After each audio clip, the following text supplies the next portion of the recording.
Kayo po ba mga bossing ko ay isa sa mga namumblema dahil lagi na lamang po kayong walang pera? Kayo po ba ay may pitaka mga bossing? At ito po'y ubos ng ubos ng laman mga bossing. Ako po'y may tuturo po sa inyo. Mainam na subukan nyo po itong gawin mga bossing dahil ito po ay isa sa mga paborito ko na ginagawa. Pero syempre, gagawin lang po natin ito tuwing umaga. Asya mga bossing, kunin nyo na po ang pitaka po ninyo mga bossing. Ito po'y panampo lamang sa pitakang ito at hindi ko po ito inaalisan ng pera. Dahil ito po ay may mantra, Chinese prayer, dream come true. At syempre, may mga ginagawa ako ditong pampaswerte para masigit akong maka-attract ng swerte lalo na sa pera. Paborito ko po ito. Kaya subukan nyo po ito mga bossing. Kailangan lamang po natin ng bulak. Ganon din po mga bossing ko, ang ating suka. Yan. Etong sukang ito ay ilalagay lang po natin ng kaunti dito po mga bossing ko sa ating pitaka. Ang gagawin po natin ay ganito. Ito po mga bossing ko ang ating suka at lalagyan lang po natin ng kaunti. Kaunti lang mga bossing. Yan. Ngayon po mga bossing, ito na yung ating suka na sa may bulak. At pagkatapos, ang gagawin po ninyo, hahaplusan nyo po ang ating pong pitaka. Yan, punas lang po kayo. At habang kayo ay nagpupunas, sinasabi po ninyo na magkakaroon ako ng maraming pera. Simula ngayong araw na ito, ay hindi na ako maubusan ng pera. Mas mainam pa na alisin na po muna natin ang laman na ito.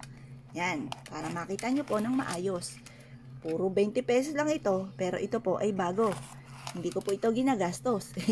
Yan, kasi nga po, para maka-attract ng swerte sa pera. At syempre, meron din po dito mga bossing kong pampaswerte. Kagaya po nito mga bossing. Etong si Piyaw na ito mga bossing. Yan, citrine or lemon citrine or peridot for money. At ganoon din po si Quanima.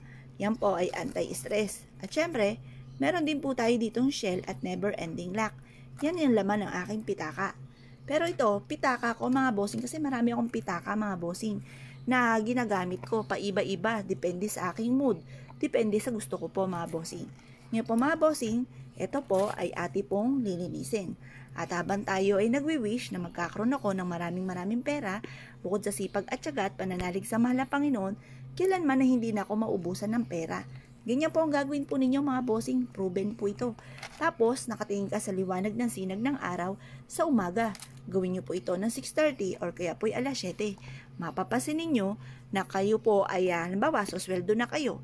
Ngayon, nabili nyo lahat ang gusto po ninyo, may natira pa sa pera po ninyo, at makakaisip ka pa ng mga iba pang mga pamamaraan kung paano kayo magiging matagumpay. Mapapasin ninyo na lagi kang iaadya kung saan lagi ikaw ay suswertihin. Ngayon po mga bossing, ibilad nyo po muna ito sa sinag po ng araw sa umaga. At tapos nyo po ibilad, kunin nyo po mga bossing ko ang inyo po mga pampaswerte. Kasi naglalagay po ako dito ng shell, kagaya po nito, para ako po ay hindi lagi namumblema sa pera. Yan, lagay nyo lang po siya dyan. Tapos, itong ating kaperahan na ito, yan, ay ating aayusin. Yan. At, ilalagay po natin ang paganyan sa ating pitaka. Yan. Sabihin po natin, kailanman ay hindi na ako mauubusan ng pera. Laging mamumutos ang aking pitaka sa dami ng pera nito. At ito ay magiging milyon-milyon at hindi lang ito basta 20 pesos. Yan. Yan po mga bossing. Matutupad po yung inyo pong kahilingan. Basta sabayan natin ang sipag at tiyaga at pananalig sa mahal na Panginoon. Asya mga bossing, good luck po sa inyo po lahat.